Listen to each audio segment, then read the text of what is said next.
Salam, bertemu kembali di dalam renungan pagi Embun Surgawi, keluarga Immanuel Baptist Church. Mari Bapak Ibu Saudara, kita akan berdoa terlebih dahulu sebelum menerima kebenaran firman Tuhan. Tuhan Yesus Kristus, Juru Selamat kami yang hidup, kami bersyukur telah menikmati banyak perkara di dalam kehidupan yang kami jalani.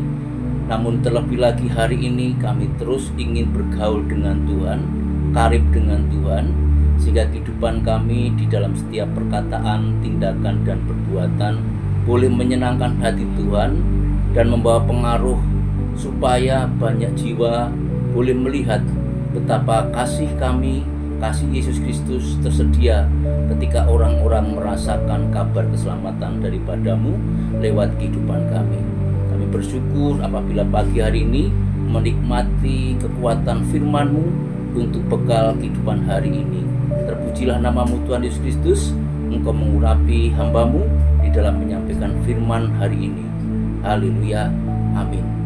Salam Bapak Saudara, pagi hari ini saya akan mengambil satu perikop di dalam Yohanes 5 ayat 1-18, yang mana Rasul Yohanes mencatat secara khusus tentang sebuah kejadian di Yerusalem, di kolam Bethesda, di mana di wilayah Bait Allah, di sekitaran Bait Allah itu ada 5 pintu gerbang.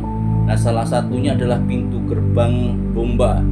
Di dalam pintu gerbang itu ada sebuah kolam namanya Bethesda, kolam belas kasihan, kolam yang memberikan kenyamanan, kolam yang membuat situasi yang memang dinanti-nantikan, bagaimana orang-orang yang berkebutuhan, orang-orang sakit berlomba-lomba untuk masuk di kolam tersebut ketika air di kolam itu bergelombang. Namun dicatat oleh Rasul Yohanes ada seseorang yang secara khusus, yaitu orang lumpuh yang 38 tahun tidak bisa berlomba untuk masuk lebih dulu.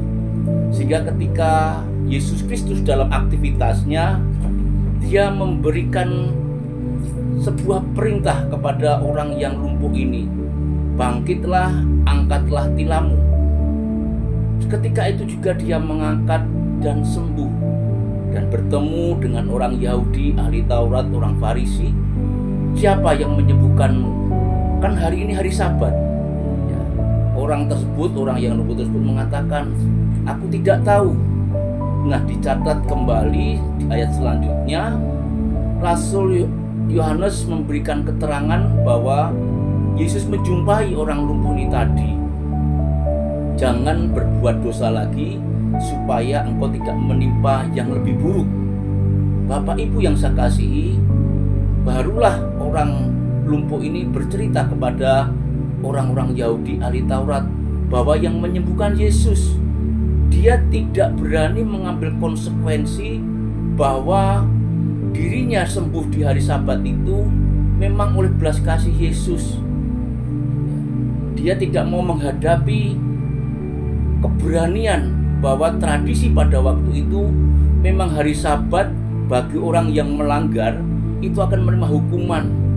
Jadi orang lumpuh ini mengatakan, melemparkan sebuah tanggung jawab kepada Yesus, dan akhirnya Yesus memberikan jawaban, Bapakku bekerja, aku pun tetap bekerja.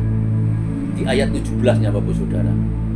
Karena itu Bapak Saudara, yakinlah bahwa ketika kita sudah berjumpa Yesus Kristus, jangan lupa berikan rasa syukur, rasa terima kasih.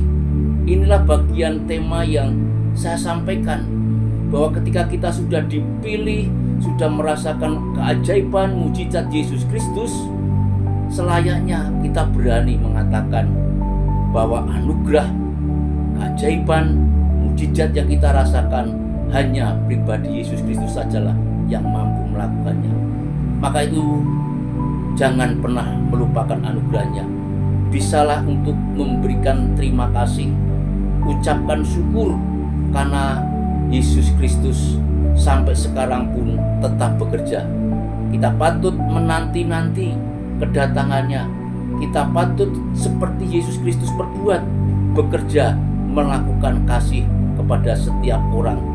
Bapak Ibu yang saya kasih, kalau rumah Bethesda adalah rumah kemurahan, rumah belas kasihan, dan Yesus terus melakukan pekerjaannya dengan melakukan banyak belas kasihan.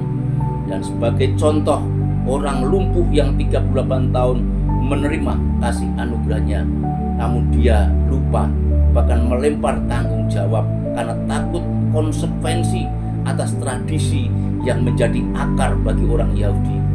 Apakah kita terjebak juga di dalam tradisi di mana kita tinggal? Mari berlomba-lomba untuk menyaksikan kemurahan Yesus Kristus, menyatakan kasih anugerahnya, dan yang terutama Bapak Saudara, ucapkan terima kasih buat setiap kasih anugerah yang Dia nyatakan buat kita. Mari kita bangun, kita angkat tilam kita, dan kita berjalan. Yang artinya, mari kita terus bekerja.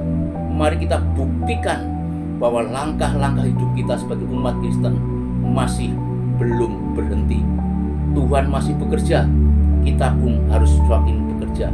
Dan sebagai orang Kristen yang menyenangkan hati Tuhan, mengerjakan kabar baik adalah bagian yang terutama.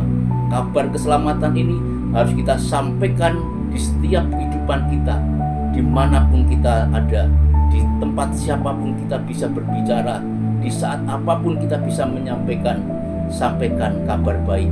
Karena Yesus Kristus tetap bekerja sampai sekarang ini. Oleh karena itu Bapak Saudara, lewat narasi yang Yohanes tulis, dengan pengakuan bahwa Yesus dan Bapa satu, akhirnya lewat pengakuan itulah Yesus Kristus akhirnya dihukum.